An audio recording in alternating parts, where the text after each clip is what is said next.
جو مالک شراب کو سرکے میں بدلنے پہ قادر ہے وہ گناہوں کو بدل کے نیکیوں میں تبدیل کرنے پر بھی قادر ہے۔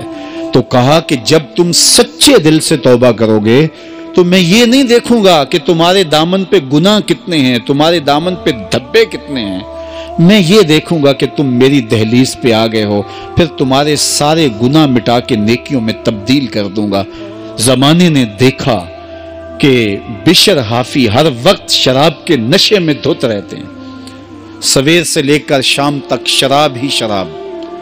ایک دن شراب کے نشے میں جا رہے تھے، راستے میں گلی میں کاغذ کا ایک ٹکڑا دیکھا، اس کے اوپر اللہ کا مبارک اسم لکھا ہوا تھا۔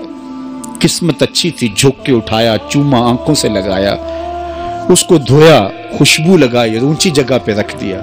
ہوں تو شرابی لیکن مالک تیرے نام کی تعظیم کرتا ہوں۔ اللہ اکبر۔ حضرت بشر حافی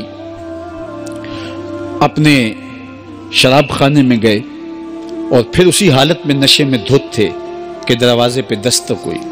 ساقی نے پوچھا کون؟ تو کہا میں فلاں شخص ہوں۔ باہر نکل کے دیکھا تو وقت کا ولی کھڑا تھا۔ کہا آپ شراب خانے کے دروازے پہ؟ کہا ہاں، بشر حافی کو ملنے آیا ہوں۔ کہا وہ تو نشے میں دھت کہیں پڑا ہوگا، مدہوش پڑا ہوگا۔ کہا اسے میں نے ملنا ہے۔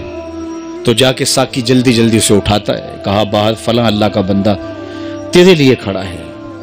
حیرت زدہ ہو گیا، میں گناہگار، پاپی، مجرم، میلا اتھرو، اور میرے لیے اللہ کا ولی منتظر کھڑا ہے؟ تو جوتے بھی نہیں پہنے، اسی حالت کے اندر ننگے پاؤں، پا برہنہ خانے کے دروازے پر آئے۔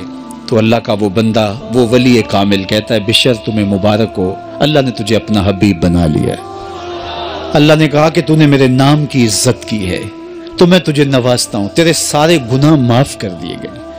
اللہ اکبر۔ حضرت بشر کے پاؤں میں اس وقت جوتا نہیں تھا، اور حافی عربی میں ننگے پاؤں والوں کو کہتے ہیں، تو ساری زندگی پھر جوتے نہیں پہنے۔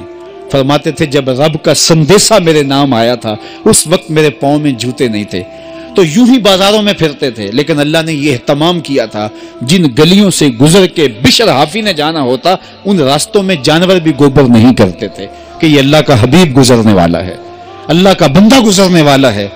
ایک دن ایک شخص کہنے لگا لوگو سن لو، بشر حافی انتقال کر گئے۔